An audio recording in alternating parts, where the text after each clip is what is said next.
et bienvenue dans cette controverse intitulée Salaire contre profit, un conflit inévitable, point d'interrogation. Je suis Pauline Rossi, je suis professeure d'économie à l'École Polytechnique et chercheuse au CREST, et j'ai été invitée par le Cercle des économistes pour modérer ce débat entre d'une part monsieur Frédéric Souillot, secrétaire général du syndicat Force ouvrière, et puis monsieur Thibault Langsade, président directeur général de l'entreprise Lumines. Donc on va commencer tout de suite le débat. Je vais d'abord vous demander, messieurs, votre position un peu générale sur cette question, cette très vieille question qui remonte au début du capitalisme salarié. Présenter en quelques minutes votre avis sur cette question. Et puis ensuite, on reviendra dans un deuxième temps, plus spécifiquement sur vos points de convergence et vos points de divergence dans le contexte actuel français. Donc, je vais commencer avec vous, monsieur Souillot. Le conflit est-il évitable? Et puis, quels sont les meilleurs outils, selon vous, pour en sortir? Alors, le conflit est toujours inévitable, à partir du moment où, de chaque côté de la table, on a envie de discuter. C'est la pratique contractuelle et conventionnelle que nous avons mise en place, mais les conventions collectives existent depuis 1936. Donc, le conflit, il est inévitable.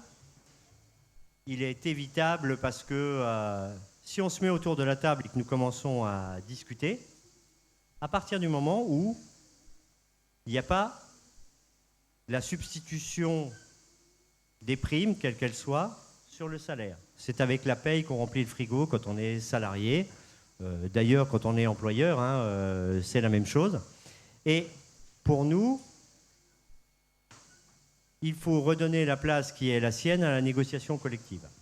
Sinon, si c'est l'État qui décide et qui impose, bien évidemment, et les uns et les autres, on n'y retrouvera pas ce que nous voulons et ce que nous souhaitons. Donc, c'est le L1 du Code du travail, c'est la loi Larcher d'ailleurs qui le dit, concertation et après négociation. Alors, on ne tombe pas toujours d'accord, mais si on ne négociait que sur des sujets où on est sûr de tomber d'accord à la fin, ça n'aurait pas de sens. Et puis, c'est aussi le paritarisme de notre République.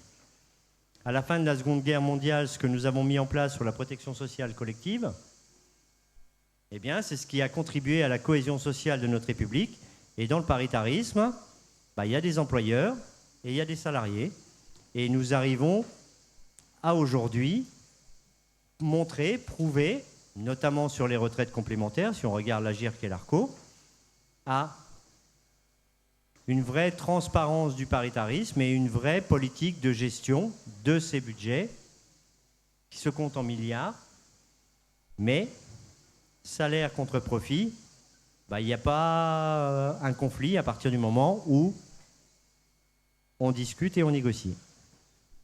Monsieur Langsade, vos propositions pour assurer un partage juste et efficace de la valeur? Alors peut-être, juste pour illustrer, c'est un conflit qui est particulièrement franco-français. On est probablement le seul pays au monde où quand on parle de salaire contre profit, les causes sont plurielles. On parle beaucoup des dividendes. On est le seul pays où les dividendes posent problème. Et souvent, quand on parle de salaire contre profit, on parle d'égalité, alors que sur le partage de la valeur, il vaut mieux parler d'équité. Parce que les facteurs sont pluriels. Il y a les salaires et puis il y a le partage de la valeur qui est lié au résultat de l'entreprise. Alors Frédéric l'a très justement dit, il y a 50 ans, le général de Gaulle a inventé, vers les ordonnances 67, la participation, et un peu avant, le Conseil national de la résistance a mis en place l'intéressement. 50 ans après, et c'est ça qui est important, c'est qu'on rafraîchit ces dispositifs au travers d'un accord national interprofessionnel qui redéfinit les angles de l'intéressement, de la participation et maintenant d'un troisième dispositif qui est le partage de la valeur. Et donc, ces dispositifs qui seront transposés dans la loi au mois d'octobre, puisque les partenaires sociaux ont défini un accord au mois de janvier et il a été demandé au gouvernement de transposer cet accord fidèlement dans la loi, redéfinit les objectifs pour une période expérimentale de 5 ans. Et ces dispositifs d'intéressement, de participation et de prime partage de la valeur vont permettre de corriger un meilleur partage de la valeur dans le temps selon la taille de son entreprise, selon le profit qu'on réalise, qui est bien évidemment un élément important. Donc c'est une avancée majeure, et j'y vois une pointe de reconnaissance très forte. Alors je vais faire en sorte de ne pas choquer Frédéric, mais il y a encore quelques temps, certaines organisations syndicales ne voulaient pas reconnaître l'intéressement et la participation, avec des éléments très justes qui étaient à risque de cannibalisation sur les salaires, que c'est nos instruments qui sont dénués de contributions patronales et sociales et qui ne financent pas le paritarisme. Néanmoins, la grande majorité des accords qui étaient signés à les entreprises, et c'est signé par toutes les organisations syndicales majoritairement. Et donc aujourd'hui, on y voit la reconnaissance de l'utilité de l'intéressement et de la participation. Maintenant, on a un nouveau dispositif qui est la prime partage de la valeur, pour une expérimentation qui va durer 5 ans, et on en reparlera tout à l'heure. Voilà, donc très bien. Donc il y a eu un accord récemment, l'accord national interprofessionnel sur le partage de la valeur, auquel vous avez tous les deux participé et contribué. Donc on a compris les grandes avancées selon vous, Monsieur Langsad. Monsieur Souillot, vous avez la même lecture de l'accord ? Alors l'accord, évidemment, il ouvre à des entreprises de taille plus petite, mais c'est un premier pas. Par contre, l'article 1 de cet accord, il dit que ces primes ne doivent pas se substituer au salaire, et c'était une bonne idée de l'écrire pour nous tous. Et aujourd'hui, dans la transposition dans la loi, on demande à ce qu'il soit transposé intégralement. Certains ont voulu faire des amendements qui revenaient sur la discussion et la négociation. Ce n'était pas le but. Ce projet d'accord, quand il nous est arrivé sur la table en septembre, et les uns et les autres, que ce soit du côté patronal ou du côté syndical, on ne savait pas si on allait le prendre. Et on avait peu envie de le prendre. Mais à partir du moment où on martelait depuis le deuxième tour des élections législatives, redonner la place qui est la sienne à la négociation collective, c'est ce que je disais tout à l'heure. Si on ne prend que des sujets qui nous vont et qui, au bout du bout, on sait qu'on tombera d'accord, ça enlève un petit peu de sel à la négociation. Donc nous l'avons pris. Il a fallu expliquer au gouvernement que l'agenda de la négociation, ce n'est pas l'agenda politique. Ça prend un peu plus de temps de se mettre d'accord. Et puis, nous avons conclu un accord signé par 4 organisations syndicales de salariés et l'ensemble des organisations patronales, et qui apporte du plus pour tout le monde. Alors, l'accord national interprofessionnel, il dit plusieurs choses. Le premier point, c'est qu'il reconnaît tout de même qu'il faut davantage d'équité. Quand l'entreprise gagne, il faut qu'il y ait une bonne redistribution. Et pour qu'il y ait une bonne redistribution, il faut que ça couvre un maximum d'entreprises. Aujourd'hui, vous avez à peu près 4 millions de salariés qui sont totalement écartés des dispositifs d'intéressement et de participation. Et donc là, on étend un dispositif en disant à une entreprise, TPE, PME, si vous avez un chiffre d'affaires, ou plus exactement un résultat net fiscal de plus de 1% de votre chiffre d'affaires, et ce pendant 3 ans, alors vous devez reverser au travers d'un instrument de partage de la valeur, d'intéressement ou de participation. Le second point, c'est que quand une entreprise a des super profits et qu'elle considère que ces super profits sont fondés, elle doit donner un renforcement d'intéressement ou de participation. C'est une contrainte douce parce qu'on voit que c'est une position unilatérale de la direction et elle sera jugée sur sa position unilatérale pendant 5 ans. L'autre point, c'est de considérer que certaines entreprises voudront mettre en place des dispositifs de plan partage de la valeur. Certaines entreprises n'ont pas la capacité, et on peut le regretter, de donner des actions gratuites, des BSPCE ou des instruments liés au capital de l'entreprise. Et c'est de dire, si je ne peux pas ouvrir mon capital, parce que je ne peux pas me diluer, parce que je ne suis pas une entreprise cotée, c'est comment faire en sorte que les salariés puissent bénéficier de la valorisation de mon entreprise au fil de l'eau. Et donc ça, c'est un dispositif qui est nouveau, qui devra être étalonné dans le temps, dont aussi l'administration, la Caisse nationale des URSSAF devra trouver une transposition la plus efficace possible pour que ces dispositifs puissent être simples. Donc, on réouvre le jeu. Et le dernier point qui est important, c'est la pérennisation de la prime partage de la valeur, qui a eu plusieurs noms, et qui fait que pour les entreprises de moins de 50 salariés, elle peut mettre en place un dispositif rapide de distribution sans engagement au travers d'un accord d'intéressement ou de participation. Et au moment où les entreprises ont besoin de recruter, de motiver et de fidéliser leurs collaborateurs, évidemment, dans les petites et moyennes entreprises, ces dispositifs peuvent être très significatifs. Donc ça, c'était un exemple d'accord que vous avez réussi à signer. Ça ne marche pas à tous les coups, mais voilà. là, oui.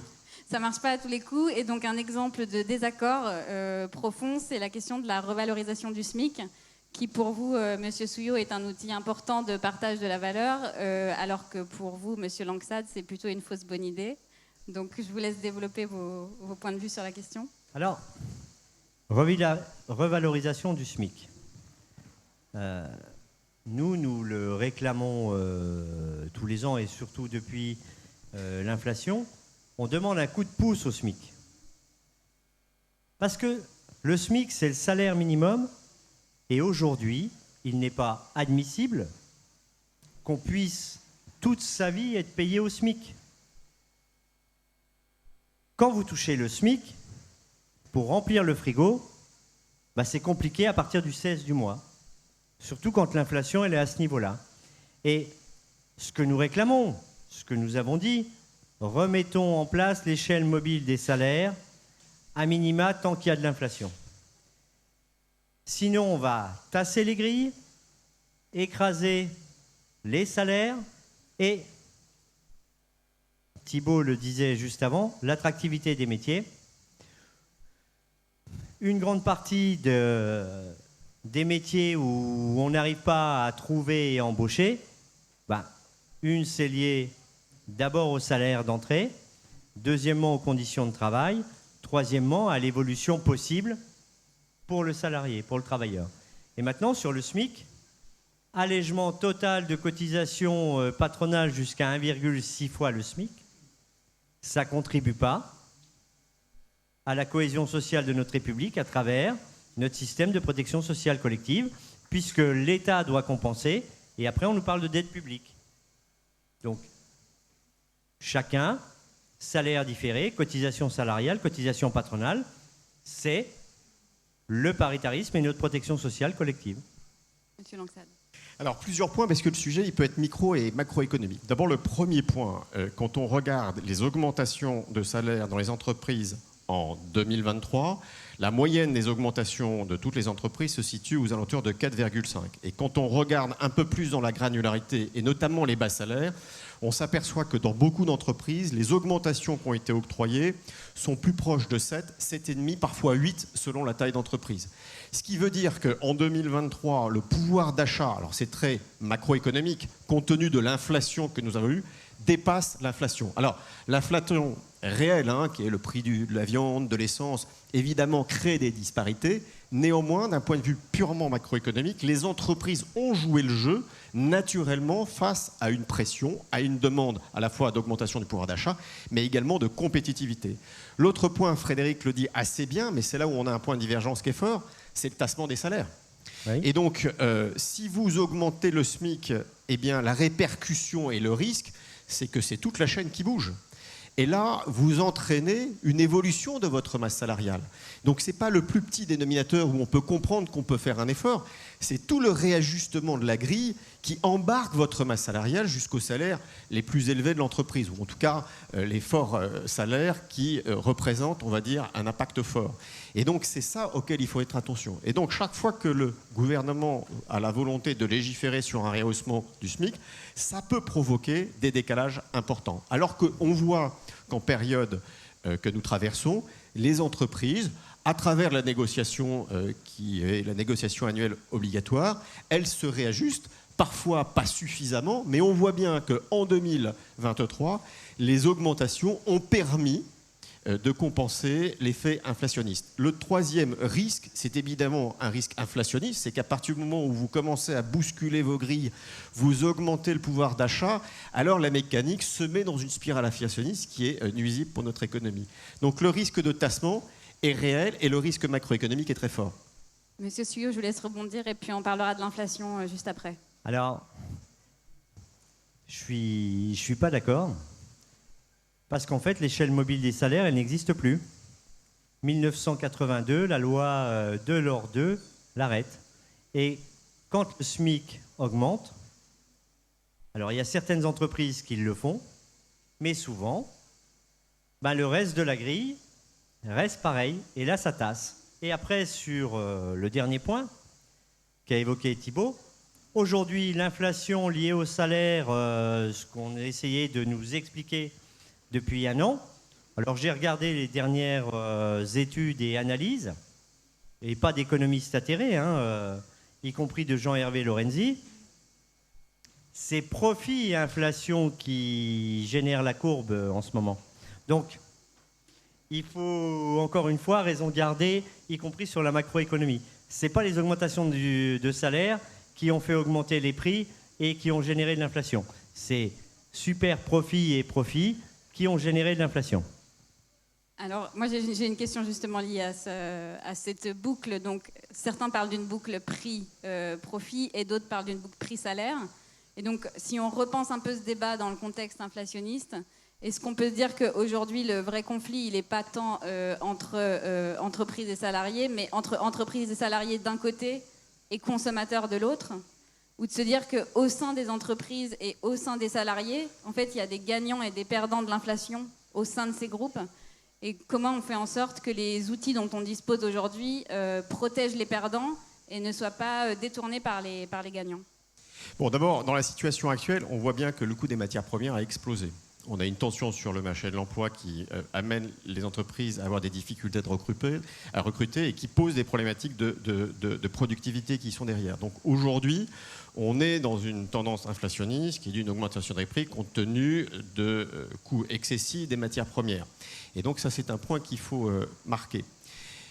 Le second point, c'est que sur les instruments de partage de la valeur, ce sont véritablement des dispositifs qui permettent de corriger cela. Quand vous avez une entreprise qui est contrainte par le coût de ses matières premières, par sa productivité qui s'essouffle compte tenu des difficultés qu'elle a sur sa masse salariale, alors ces dispositifs qu'on pourrait appeler de retour à meilleure fortune permettent de pouvoir corriger cela.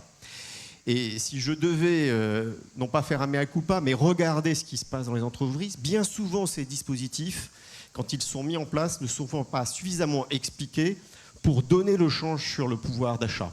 Vous interrogez, on pourrait peut-être faire même un sondage ici, mais on n'en aurait pas le temps. Vous demandez à n'importe quel salarié au mois de juillet quel est le montant de son intéressement ou de sa participation. Il va considérer que c'est peut-être du nice to have. Il ne le sait pas très exactement et il ne s'est pas suffisamment mis en avant dans les entreprises pour participer, on va dire, à la construction de son pouvoir d'achat. Et donc, dans des périodes qui sont incertaines, comme nous sommes en train de le travailler selon certains secteurs, ces instruments permettent de corriger, au titre d'une meilleure équité, le partage de la valeur. Mais ils ne permettent pas de répartir entre secteurs. Par exemple, les entreprises qui font des gros profits vont repartager entre salariés et actionnaires, mais par contre, il n'y a pas de redistribution entre secteurs. Contrairement à une revalorisation du SMIC qui bénéficie à tous, quoi. Non, mais si c'est toute la chaîne qui est impactée, toute la chaîne va subir des difficultés. Par conséquent, ça permet au chef d'entreprise de positionner des objectifs en fonction des contraintes qu'il a sur son entreprise et de s'assurer que les objectifs qu'il a positionnés sont atteignables. Donc, c'est toujours difficile à un chef d'entreprise, quand il a une difficulté structurelle, de lui augmenter sa masse salariale parce que ça devient irrévocable. Et ça, c'est un vrai sujet pour un chef d'entreprise. C'est que je veux bien recruter, accessoirement, j'ai un mouvement de flexibilité si je dois faire partir des collaborateurs, mais quand j'augmente ma masse salariale au travers d'une augmentation, elle est ferme et définitive. Et quand vous avez des entreprises qui hésitent parce que la conjoncture n'est pas tout à fait stable, alors il vaut mieux parier sur ces dispositifs, quitte à ce que les accords d'intéressement soient bien négociés avec des critères parfaitement atteignables et aléatoires, voire de donner une formule de participation liée aux résultats de l'entreprise, qui permet une retour de clause à meilleure fortune, et puis surtout de pouvoir mieux partager la valeur si valeur il y a. Alors, oui et non. Ce qui fonctionne bien dans les accords d'intéressement et de participation, c'est surtout quand on donne aux salariés un levier sur lequel ils peuvent jouer pour pouvoir améliorer l'accord d'intéressement et de participation. Mais fondamentalement, psychologiquement, c'est aussi avec ce qu'on gagne tous les mois qu'on élève la famille.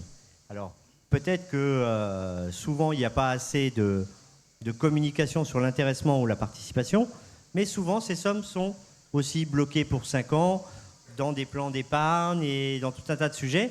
Et c'est un petit peu le livret A si un jour on a un souci pour le salarié.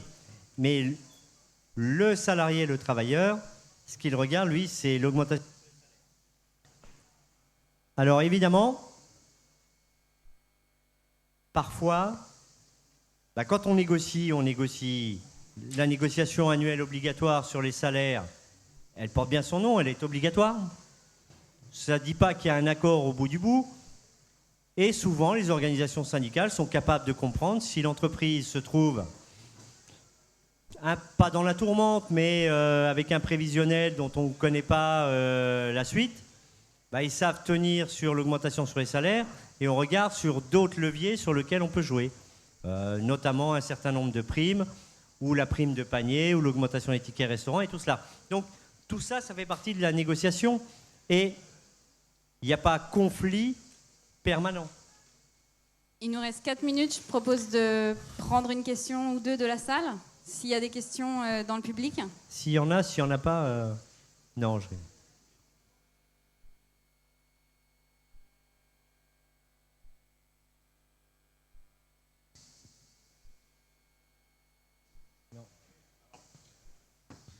Bon, les questions qu'on n'entend pas, c'est celles qu'on préfère, en fait. Oui, super. Bonjour à tous. Merci pour la qualité de ces échanges. Moi, j'avais une question. On a vu, là, c'est sorti il n'y a pas très longtemps, une baisse de la productivité de 3% en France, là en 2022. Donc, quels vont être les impacts, justement, sur ce conflit entre salaire et profit ? Puisque, justement, les profits vont diminuer si la productivité par tête diminue. Donc comment augmenter les salaires si la productivité diminue ? Alors, d'abord, je serai extrêmement prudent sur cette baisse de productivité et l'interprétation. Parce qu'une des premières interprétations de la baisse de productivité, il faut la saluer compte tenu du fait qu'il y a un renfort extrêmement lourd des alternants et des apprenants en entreprise. Et donc ça, c'est un effort qui est porté par les entreprises et c'est tout à saluer puisqu'il faut former et s'assurer de l'employabilité. Et c'est l'intégrement de tous ces jeunes en entreprise, et j'en suis également le témoin, qui montre et qui pourrait démontrer une baisse de productivité. Donc, on n'est pas tout à fait encore calé, mais ce serait la première explication. Si c'est celle-ci, elle est souhaitable parce qu'elle permet une meilleure employabilité sur le futur, par conséquent l'emploi des seniors à terme. Une autre question ? Alors, oui. J'ai une question sur un thème que vous n'avez pas abordé, ce qui m'étonne, parce que qui résonne bien avec le titre, c'est l'actionnariat salarié. Et donc, moi, je prends l'exemple dans ma société, tous les salariés sont actionnaires, et on est 80. Et j'avoue que on ne se parle pas entre nous de salaire contre profit, puisqu'on est tous alignés. Et il existe quand même en France des dispositifs entre les actions gratuites et les FCPE de reprise ou de croissance pour faire monter facilement les salariés au capital. Donc j'aimerais vous entendre et l'un et l'autre sur l'actionnariat salarié. Si vous y êtes favorable, très favorable, comme vous n'en avez pas parlé, ou si ça vous gêne. Alors je vais être clair. Partout où ça existe et que ça fonctionne, tant mieux. Maintenant, pour mon organisation syndicale, ce n'est pas la revendication de base sur l'actionnariat salarié, Scope et autres. Tant mieux là où ça fonctionne, mais ce n'est pas ce qu'on met en avant. Alors, je ne vais pas dire qu'on est gêné, mais je voudrais dire qu'il faudrait qu'on arrive à se resetter psychologiquement et qu'on en reparle dans 4 ou 5 ans peut-être. Non mais, je suis franc. Non, moi je plébiscite les instruments d'action gratuite, d'accès au capital. Néanmoins, les entreprises, elles sont plurielles. Elles sont grandes, petites et moyennes. Alors les grandes entreprises, elles sont toutes diluées. Il n'y a pas de problématique pour que les mécanismes se mettent en place. Mais quand vous êtes patron d'une TPE ou d'une PME, l'ouverture de votre capital selon la structuration juridique, l'optimisation que vous avez fait pour vous protéger et transmettre n'est pas forcément évident. Et donc, le SAS intermédiaire, qui est le plan de partage de la valeur, qui permet à des entreprises qui n'ont pas leur capital ouvert de pouvoir mettre en place un intéressement sur la valorisation de son entreprise. Donc là, on va tester un système pendant 5 ans. On verra si ce principe de phantom share qui permet d'acheter des titres sans véritablement avoir la possibilité d'exercice permet à des entreprises non diluées, non dilutives, de transmettre une partie, on va dire, d'un bout de l'entreprise de façon virtuelle. Le problème, c'est aussi la valorisation annuelle de l'entreprise, c'est aussi la liquidité qui est donnée. Et si vous parlez d'une boulangerie, d'une TPE, d'une PME, eh bien, ça peut être particulièrement complexe. Et donc, l'alternative, c'est le plan de partage de la valeur qui va être testé pendant 5 ans. Voilà, donc la réponse était dans la question, on n'en a pas parlé, vous savez pourquoi. Voilà. Donc on arrive à la fin de cette session. Merci à tous pour votre participation, j'espère que vous avez avancé dans votre réflexion et je vous souhaite une très bonne journée. Merci. Pensez à augmenter les salaires.